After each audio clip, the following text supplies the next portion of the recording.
Hello बच्चों, हमने कल के हमारे पार्ट 1 के वीडियो में क्या देखा था? भाषा और भाषा के रूप। अभी आगे देखते थे, आगे क्या है? अन्य भाषाएं। संसार में बहुत सी भाषाएं बोली और लिखी जाती है। आपने अपनी कक्षा में बहुत से ऐसे बच्चे देखे होंगे जो अलग अलग राज्यों से आए होंगे। जैसे कोई महाराष्ट्र का, तो कोई पंजाब का, कोई गुजरात का, तो कोई बंगाल का और कोई उड़ीसा का। सबकी अपनी अपनी भाषा है। आइए जाने कुछ भाषाएं। अभी आपको याद रखना है बच्चों, ये देखिए, ये गुजरात, तो गुजरात की भाषा कौन सी है? गुजराती। महाराष्ट्र की मराठी, पंजाब की पंजाबी। फिर क्या है? पश्चिम बंगाल की बांगाला, तमिलनाडु की तमिल, कर्नाटक की कन्नड़। तो ये सारी अलग अलग राज्यों की भाषा है। अभी है लिपि। तो आइए, लिपि क्या है? हर भाषा को अलग अलग तरीके से लिखा जाता है। लिखने का यह ढंग ही लिपि कहलाता है। हर भाषा को अलग अलग तरीके से लिखा जाता है, आपको पता है। तो वो भाषा को लिखने के ढंग के क्या कहते हैं? लिपि। कुछ प्रमुख भाषाओं एवं उनकी लिपियों के नाम इस प्रकार है। तो देखो, ये सारी भाषाएं हैं और उनकी कौन कौन सी लिपि में लिखी जाती है, वो उनके नाम है। तो देखो, हिंदी, संस्कृत, गुजराती, मराठी, नेपाली, इन सारी भाषाओं की लिपि कौन सी है? देवनागरी। अंग्रेजी की रोमन, उर्दू की फारसी, पंजाबी की गुरुमुखी और बांग्ला की बांग्ला। बच्चों, ये भी आपको बहुत ही अच्छे से याद रखना है। बच्चों, आपको ये बता सकते हो आप मेरे को कि कौन सी रुपीज़ है, कौन सी नोट है, ये कौन सी? तो ये है 500 रुपीज़ की नोट। तो देखो भी क्या लिखा है? प्रमुख भारतीय भाषाओं की प्रमुख लिपियों को हम भारतीय मुद्रा के रुपयों पर भी देख सकते हैं। देखो, यहाँ पर ये कौन सी लिपि है? यहाँ पे एक लिपि दी गई है हमें कि वो क्या बोले कि प्रमुख भारतीय भाषाओं की प्रमुख लिपि। हमारी जो भारतीय भाषा होती है उनकी प्रमुख लिपियों को यहाँ पर लिखा जाता है हमारी नोटों पर। तो बच्चों, आपको ये तो बहुत अच्छे से समझ आ गया होगा। तो आइए अभी हम देखते हैं हमारा अभ्यास, यानी कि आओ करें। तो बच्चों, आपको अपनी नोटबुक में ऐसे आओ करे का बड़ा वाला टाइटल लगाना है और फिर हम एक क्वेश्चन आंसर उसमें लिखेंगे और आगे का अभ्यास भी करेंगे। तो पहला क्वेश्चन है, ज़रा बताइए। तो उसमें फर्स्ट क्वेश्चन क्या है? आप अपने मन की बात अपने मित्र को कैसे बता सकते हैं? तो चलो बच्चों, बताओ। आगे हमने पढ़ा ये कि हम अपने मित्र को अपने मन की बात कैसे बता सकते हैं?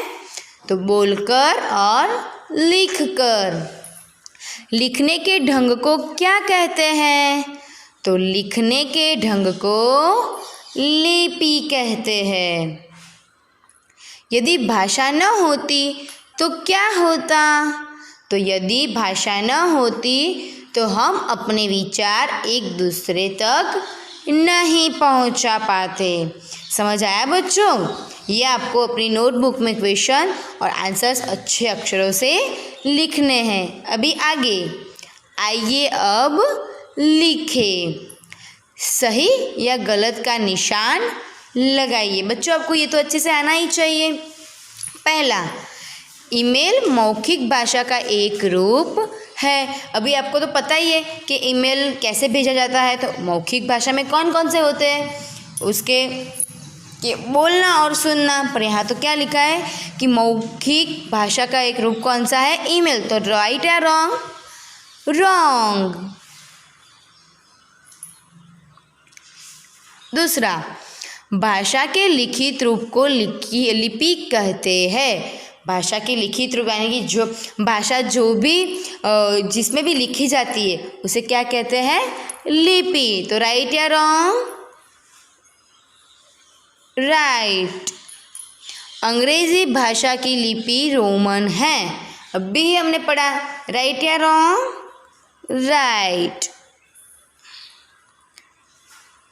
केरल में तमिल भाषा बोली जाती है। अब भी हमने आगे आगे यही वीडियो में देखा कि कौन सी भाषा आती है इसमें, ये केरल की तमिल नहीं, तो क्या आएगा? रॉन्ग। भाषा के दो रूप है बच्चों, कौन कौन से भाषा के दो रूप? लिखित और मौखिक। तो राइट या रॉन्ग? Right, very good. अभी आगे उचित शब्द से खाली स्थान भरिए। आपको यहाँ पे दिए भी गए हैं।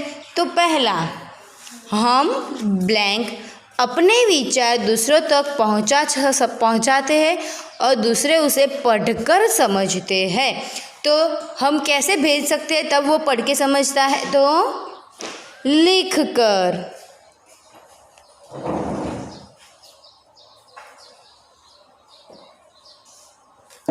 सेकेंड, बोलकर अपने विचार प्रकट करना भाषा का ब्लैंक रूप कहलाता है।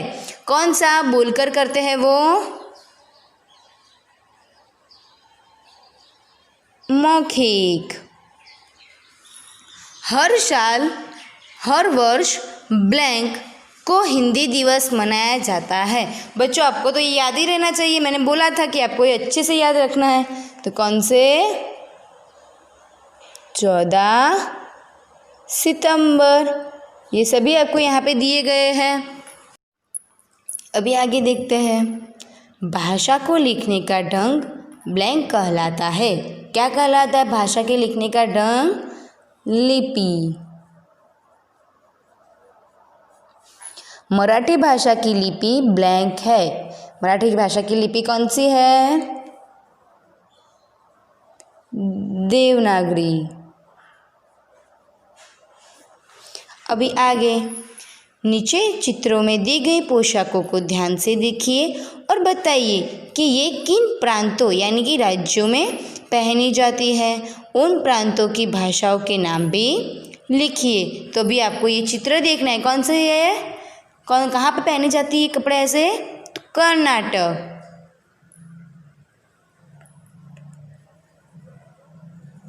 और उनकी भाषा कौन सी है?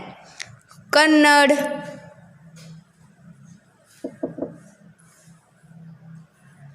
अभी आगे एक कौन से राज्य की पोशाक है? कश्मीर की।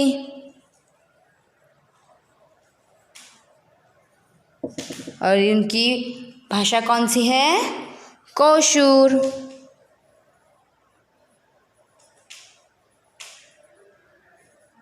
फिर ये गुजराती।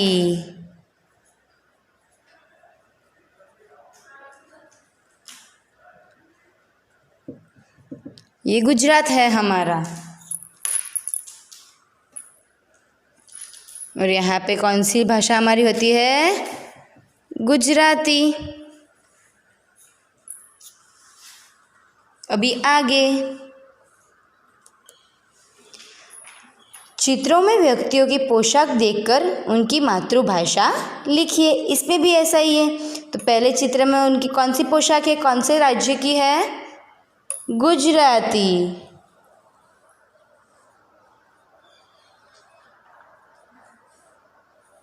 यहाँ पे दिया गया है। फिर ये जापानी।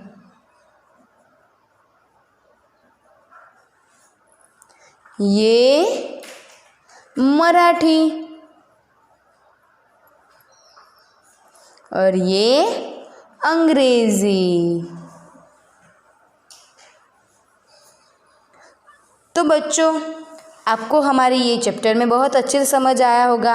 और अभी आपको अपनी नोटबुक में क्या क्या लिखना है वो आप ध्यान से देख लो। ये और ये आपको अपनी नोटबुक में लिखना है। और जितना भी मैंने यहाँ पे टेक्स्ट बुक में फिलअप किया है वो भी आपको टेक्स्ट बुक में भी करना है। Thank you.